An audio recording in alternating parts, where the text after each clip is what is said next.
Welcome to another edition of Turn 6 Garage, and today we're discussing 25 grand SUVs. Should you buy a new Kia Stonic or a used Kia Sportage or Nissan Qashqai, or should you buy something else? So, in this class of car, the cheaper SUVs are something like a Kia Stonic, a sort of raised hatchback. Plenty of these are around, and for $25,000 you can buy one, or at least order one. But should you? Or should you buy something that is coming off its first owner, most likely a fleet or a rental car company, with the balance of factory warranty? And in that price point, the Sportage and the Qashqai seem to be the most numerous, and they seem to be available at a reasonably young age with under 100,000 kilometres on them. So, this is actually a real-world discussion. New or used? Which one is better? In terms of appearances, the Sportage is, by far and away, the best-looking one of the bunch. But what I can say is that they're pretty common cars and you see them everywhere. They're not offensive and they're not something that's going to put you off when you look at them. So, that's a plus. In terms of interiors, well, that's a very interesting point. They all have their strengths and weaknesses. The Kias feel like they've got the best materials compared to the Nissan, but the Nissan feels more homely, more welcoming. If I had to spend time in one of the cockpits of these cars, even though it does have the cheap plastics, I'd choose the Nissan. The seats in the Nissan are just that little bit better. The Stonic is by far and away, in terms of economy and CO2, the winner of the bunch. So if that's what you're thinking of buying the car on, it's definitely top of your list. But that's not what I think about when I buy a car. I think about driving dynamics. What's the car like to drive? What's it like to ride in? And what's it like in terms of engine performance? And in this area, these three all have their weaknesses. Now, the best package with an automatic gearbox would have to be the Sportage. It's the most secure of the bunch to drive, and of course, the handling is not offensive. The Qashqai, if it had an optional manual gearbox, probably would be a better car. However, majority of you are not going to buy the optional manual gearbox, you're going to buy the CVT. And while it's not the most offensive CVT in the world, it still sounds like a strangled donkey. The handling's actually quite good on the Qashqai, and the ride is okay. The Stonic, this is its by far and away weakest point. It is quite simply ordinary to drive. Actually, no. On some surfaces, it is repulsive to drive.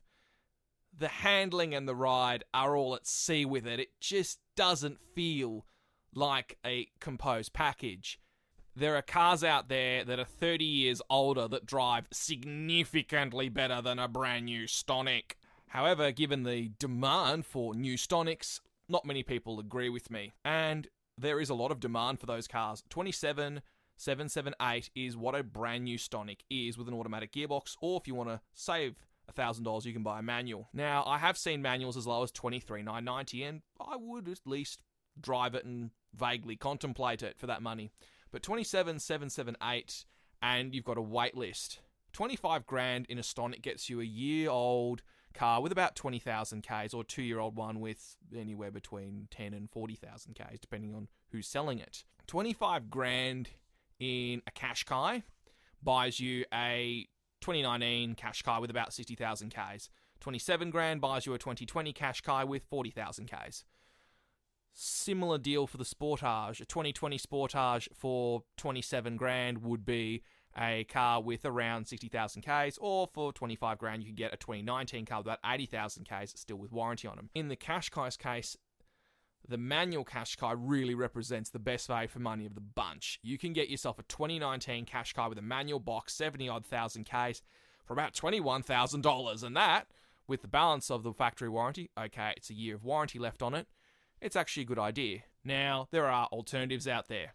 And in this class of car, one of those alternatives would be the Peugeot 3008. Now, you'd be thinking, why would I mention this car and not say a Tiguan or a CX-5 or a RAV4?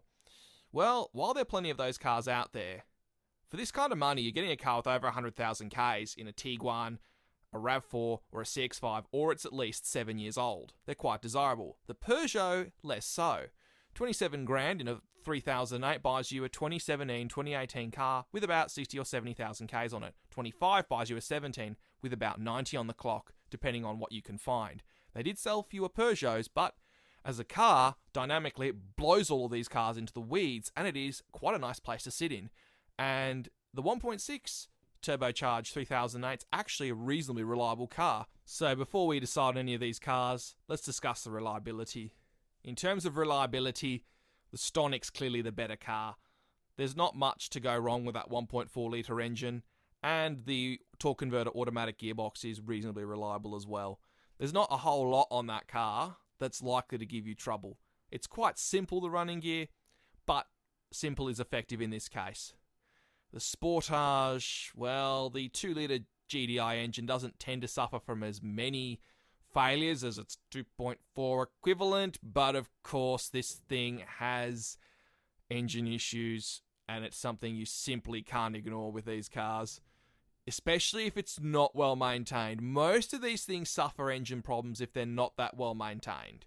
So if you find a Sportage that has 25,000 kilometre service intervals and looks like it's been run roughshod over by its previous owner or owners, I would run away from that car. If you find a Sportage that's got good service intervals, i.e. 10,000 Ks or less, it's been properly maintained, it shouldn't be a problem for you. But of course, there's a few dodgy ones floating out there. Whether it is or isn't dodgy is almost luck of the draw with these cars. The Qashqai, electrics can be a bit troublesome on them, particularly on the higher end TI models. But of course, we're discussing the base model SUVs here, the ones that are got warranty on them, and you won't be finding many TIs with warranty in the price point we're looking at. Your biggest nemesis on the Qashqai is that CVT transmission. It is a disaster. They like going, they like having problems. Now, to prolong the life of these transmissions, you service them. But of course, this being a Nissan, like a Kia, the maintenance of these cars are not very well followed by their owners. The problem with these things, secondhand, is not so much the car, it's the owners. They don't maintain them.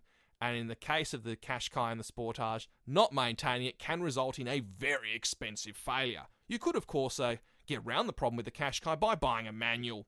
And I advocate for you to do that with a Qashqai. You're just better off. So if I had to buy one of these things, cards on the table, what would I do? If I was buying an automatic, I'd have to go the Stonic.